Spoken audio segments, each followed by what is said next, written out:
শুরু হয়েছে জাতীয় ঐকমত্য কমিশন ও রাজনৈতিক দলগুলোর মধ্যে চলমান সংলাপের দ্বিতীয় পর্ব। তবে দ্বিতীয় পর্বের শুরুর দিন আলোচনায় অংশ নেয়নি বাংলাদেশ জামায়াতে ইসলামী। 17 জুন সকালে ঢাকার ফরেন সার্ভিস একাডেমিতে জাতীয় ঐকমত্য কমিশনের সহসভাপতি অধ্যাপক আলী রিয়াজের সভাপতিত্বে শুরু হয় দ্বিতীয় দফার সংলাপ। এতে অংশ নেয় বিএনপি, এনসিপি সহ 30টি রাজনৈতিক দল। নির্ধারিত সময়ের আধা ঘন্টা দেরিতে বৈঠক শুরু হলেও জামায়াতের কোনো প্রতিনিধিকে দেখা যায়নি। বিএনপি নেতা সালাহউদ্দিন আহমেদের আসনের পাশের আসনটি জামায়াতের নায়েবে আমির সৈয়দ আবদুল্লাহ মোহাম্মদ তাহেরের জন্য রাখা হয়। তবে তা খালি ছিল বৈঠকের শেষ পর্যন্তই।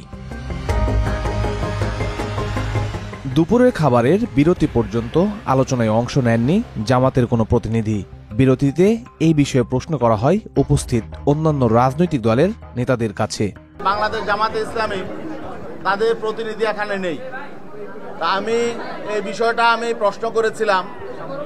এখানে যারা রয়েছেন ঐকমত্য কমিশনের ভাইস চেয়ারম্যান এবং অন্যান্য প্রতিনিধিগণ, তাদের কাছে প্রশ্ন করেছিলাম যে জামায়াতে ইসলামী যেহেতু একটা গুরুত্বপূর্ণ রাজনৈতিক দল এবং তারা অতীতে প্রত্যেকটা মিটিংয়েই ছিলেন, আজকে তারা কেন নেই, তাদের প্রতিনিধি আজকে এখনো পর্যন্ত আমরা দেখতে পাচ্ছি না কেন?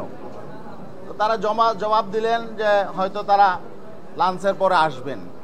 কিন্তু আমরা আসলে অনলাইন মিডিয়ায় বিভিন্নভাবে দেখলাম যে তাদের একটা রিয়াকশনের কারণে তারা এখানে আসে নাই। তো আসলে আমরা বুঝতে পারবো লাঞ্চের পরে যদি তারা আসে তাহলে বুঝতে পারবো যে বিষয়টা স্বাভাবিক। আর যদি লাঞ্চের পরে জামায়াতে ইসলামের কোনো প্রতিনিধি না আসে তাহলে আমরা বুঝবো যে নিশ্চয়ই এখানে ভিন্ন কোনো কারণ আছে। জামায়াতের পক্ষ থেকে কেউ আসেনি, বলা হচ্ছে লন্ডন বৈঠকের কারণে জাতীয় ঐকমত্য কমিশন জবাব দেবে, আমি এই বিষয়ে কথা বলবো।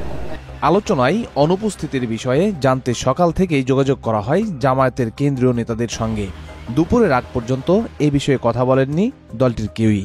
দুপুর 12টার পর এই বিষয়ে ফোনে সংবাদকর্মীদের সঙ্গে কথা বলেন দলটির কেন্দ্রীয় নির্বাহী পরিষদের সদস্য ও প্রচার বিভাগের সেক্রেটারি মতিউর রহমান আকন্দ। তিনি জানান, আজকের সংলাপে অংশ নিচ্ছে না জামায়াত। জামায়াতের একটি সূত্র গণমাধ্যমকে জানায়, লন্ডনে ইউনূস ও তারেকের মধ্যে বৈঠকের পর যৌথ বিবৃতিতে নির্বাচনের সময়সূচি ঘোষণার কারণে অসন্তোষ দেখা দিয়েছে। একে অবমাননাকর ও উপেক্ষামূলক বলেও মন্তব্য করেছেন দলটির সিনিয়র নেতারা।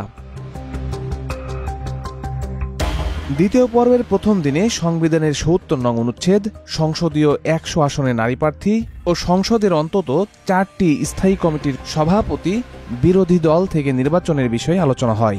এই আলোচনা চলবে 19 জুন পর্যন্ত।